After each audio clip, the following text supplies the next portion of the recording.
तो hello coders. आज की वीडियो में हम लोग पढ़ने वाले हैं लूप्स इन सी। ठीक है। यानी कि लूप्स हमारे क्या होते हैं सी प्रोग्रामिंग के अंदर।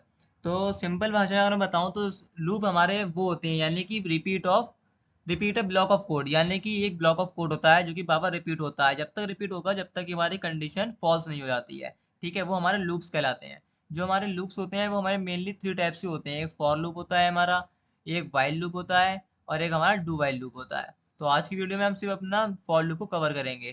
ठीक है, तो आइए चलते हैं अपने फॉर लूप की तरफ। तो फॉर लूप क्या होता है हमारा? A for loop in C is a control structure used to repeatedly execute a block of code specified number of times। यानी कि जो हमारा फॉर लूप है वो एक कंट्रोल स्ट्रक्चर होती है। ठीक है, मेन पॉइंट ये कंट्रोल स्ट्रक्चर होती है जो कि यूज करती है execute a block of code को रिपीटेडली, यानी कि बार बार हमारे ब्लॉक ऑफ कोड को एग्जीक्यूट करती है आ स्पेसिफिक नंबर ऑफ टाइम। और कब तक? जब तक हमारा एक स्पेसिफिक नंबर ऑफ टाइम्स ना होता है। ठीक है, वो हमारा फॉर लूप होगा। और ये होता है there are three main components in for loop. हमारे फॉर लूप के तीन मेन कंपोनेंट्स होते हैं। सबसे नंबर वन पे होती है हमारी इनिशियलाइजेशन, कंडीशन, और फिर एक आता है हमारा इटरेशन जिसको हम अपडेट और अपडेशन भी कहते हैं। ठीक है, तो हम इसको प्रोग्राम की मदद से देखेंगे, अच्छे समझ में आएगा। तो चलिए अपना प्रोग्राम देखते हैं। यहाँ पर आपको स्क्रीन पर दिखता होगा कि हेलो वर्ल्ड का प्रोग्राम, जो कि सिर्फ एक ही बार एग्जीक्यूट होगा। ठीक है, लेकिन इसमें हमने अभी फॉर लूप का यूज़ नहीं किया है। अब मैं आपको बताऊँ फॉर लूप यूज़ हम क्यों करते हैं। अभी आपसे अगर कहा जाए कि आप इसी हेलो वर्ल्ड को 10 बार प्रिंट करके दिखाइए, तो आप हर बार 10 बार से स्टेटमेंट को लिख देंगे। लेकिन अगर आपसे वहीं कहा जाए कि 100 बार, 1000 बार प्रिंट करिए, तो आप क्या इतनी बार प्रिंट एफ स्टेटमेंट यूज़ करेंगे? तो हम ऐसा बिल्कुल नहीं करेंगे।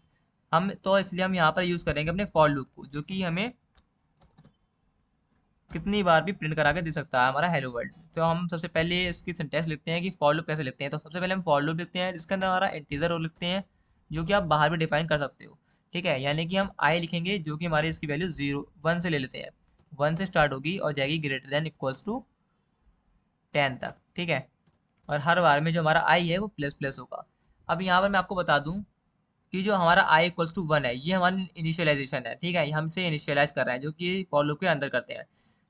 और जो हमारा आई लेस देन इक्वल्स टू 10 है, ठीक है, ये हमारी क्या है, ये हमारी कंडीशन है कि हमारे आई को जब तक प्रिंट कराओ जब तक वो 10 के बराबर या फिर उससे छोटा रहता है।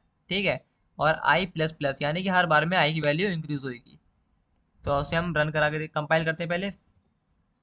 ठीक है, यहाँ पर हमने अपने करली ब्रेसेस ओपन कर दिया। तो देखिए हेलो वर्ड हमारा 10 बार प्रिंट हो गया। इसलिए हम अपने फॉर लूप का यूज़ करते हैं। अब मैं बताऊँ ये कैसे प्रिंट हुआ कि आई की वैल्यू हमारी 1 है। ठीक है, तो जब हमारी आई की वैल्यू 1 है तो जब यहाँ पे आई की वैल्यू 1 रखेंगे तो कंडीशन हमारी क्या होगी? ट्रू हो गई, क्योंकि आई की वैल्यू 10 से छोटी है। तो क्या करो, प्रिंट कर दो हमारे हेलो वर्ड को। जैसे ही हेलो वर्ड प्रिंट हो जाएगा कंडीशन हमारी फिर यहाँ आएगी आइट्रेशन पे, जो कि अपडेट होगी। आई की वैल्यू पहले 1 थी, अब यहाँ पर आई की वैल्यू हो जाएगी हमारी 2।